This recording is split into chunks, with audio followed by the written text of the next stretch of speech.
Welcome to 3 Up, 3 Down, God Eater 3 edition. What's good? What's garbage? Let's find out. Number 1, the graphics. Every move you make in this game is full of sparks, trails, and explosions. Every character you play with or interact with is absolutely beautiful, if a little dead-eyed. And every piece of gear you come across or use in battle is absolutely gorgeous. Top to bottom, God Eater 3 is a beautiful experience. And speaking of gear, let's move on to number 2. There's tons of customization options to mess around with. No matter what it is you want to change about a particular piece of equipment, you absolutely can, so long as it's a mostly non-essential statistic that doesn't actually impact the gameplay. But if that's your game, holy god, there's a lot of it to choose from. You can plug in or take out abandoned God Art pieces, you can add modular effects that make minuscule changes to the statistics, and on top of that, you can use materials to make stronger versions of weapons, which, let's face it, is the only thing that actually matters. And speaking of getting weapons even stronger, let's move on to number 3, combat. The combat in God Eater 3 is fantastic. It's fast, it's fluid, every move feels like it's got punch and power. You've got your aerial juggling you can mess around with, you've got your strikes, you've got your devour moves. You can chain together these things up in the air, on the ground. You can go right from a dash into a super-powered attack. You can use the power of your teammates and friends in order to execute stronger and stronger moves. And for the most part, everything you fight, basically a boss. For the first little bit, you get a couple of teeny tiny monsters that don't matter, but soon enough, every mission, every encounter, boss level fight. Super intense, super fast paced, super high stakes, right from the beginning. Alright, so we've covered the good things about God Eater 3, let's move on to the not so good things. Number 1, the gameplay loop gets kinda old kinda fast if you don't absolutely love the combat, and let's face it, you have to absolutely love the combat.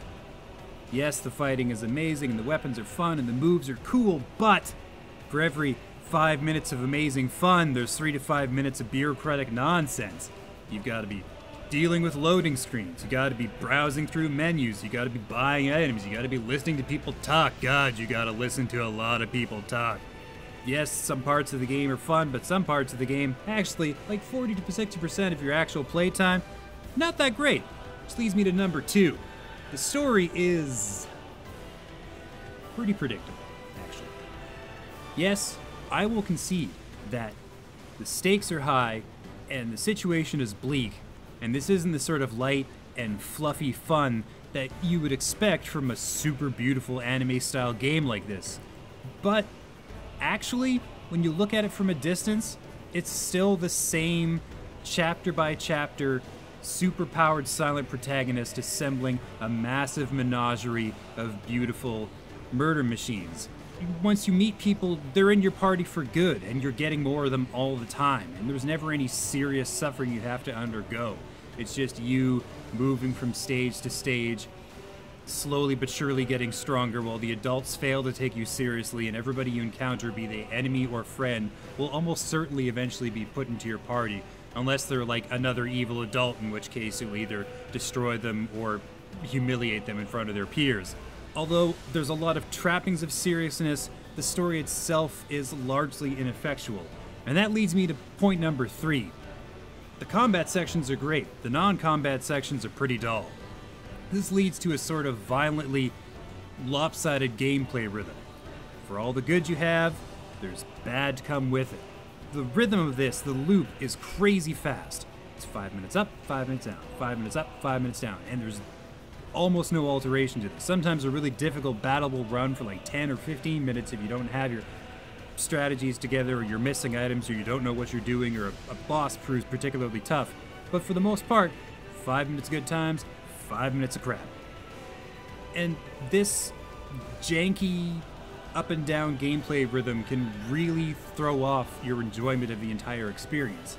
At least it did for me. Perhaps there's people out there who will really dig into the story that I found ineffectual and will love every second of it. Maybe there's people for whom inventory management is the highlight of their gameplay time, and so it's just going to be constant ascension for a game that just never lets them down. Combat for me in God Eater 3 is the absolute highlight, so everything else felt like kind of a letdown.